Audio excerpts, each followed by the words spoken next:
Izbori se bliže, a tenzija među kandidatima sve je više. Kampanju komunikacijski stručnjaci ocjenjuju žestokom, a u nju nisu uključeni samo predsjednički kandidati. U političkom ringu udarci pljušte na sve strane. Jadna je država u kojoj se predsjednica bavi srpskim čokoladicama, hrvatskim čokolinom, rođendanskim tortama, zatvorskim kolačima. Početkom 90-ih neke treba pitati gdje si bio kad je grmilo, neki su tamburali po Americi. Stvorili smo sve materijalno-tehničke pretpostavke da se to održi, da ona može u bijelom kompletu stajati na lafetu i mahati ljudima. A gospodinu Milanoviću mogu reći, gledajte, za njega vrijedi sve živo. Dakle, i Tuđman, i Tito, i komunizam, odnosno socijaldemokracija, i suverenizam, što god mu odgovara, pa i jasnog u taču. No kada napadaju dvojica protukandidata, usmjerena su na Kolindu Grabar-Kitarović. Kolinda Grabar-Kitarović je vrlo ozbiljan kandidat ponovno, znači za predsjednicu države. I to je vjerojatno razlog zašto i Zoran Milanović i gospodin Škoro napadaju prvenstveno nju. Redovito kritiziraju i HDZ, premijera i vladu. HDZ i Franju Tuđmana izdao je Andrej Plenković. Ubijaju nas u pojam, sramote nas. Što se tiče Milanovića, dakle, imate čovjeka za kojeg smo mi 90-ih u ministarstvu otprilike gledali je li to onaj koji hvata krivine.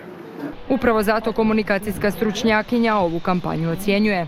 Čim se Zoran Milanović uključio u kampanju, dakle tu ima nekih grubih, pa čak i direktnih prozivki. Međutim, očekivano je da žestoka bude kampanja i retorika da bude žestoka u predsjedničkim izborima koji su visoko personalizirani. Iako se bira predsjednik države, u prozivke je aktivno uključen i predsjednik Sabora.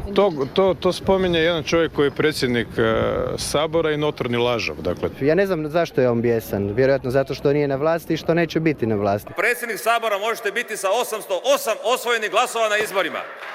Sramota! Predsjednik s karakterom je takav da mu se rugaju čak i u Prnjavoru. Prepucavaju se kandidati virtualno. Grabar-Kitarović na Facebooku je poručila oba su pala, oba će pasti. Mislav Kolakušić Škoru je prozvao zbog čitanja govora s papira, no društvenim mrežama ništa ne može promaknuti, pa je tako najnoviji hit sisačko-moslavački župan koji upozorava na Škorinu pjesmu dok predsjednica daje izjavu.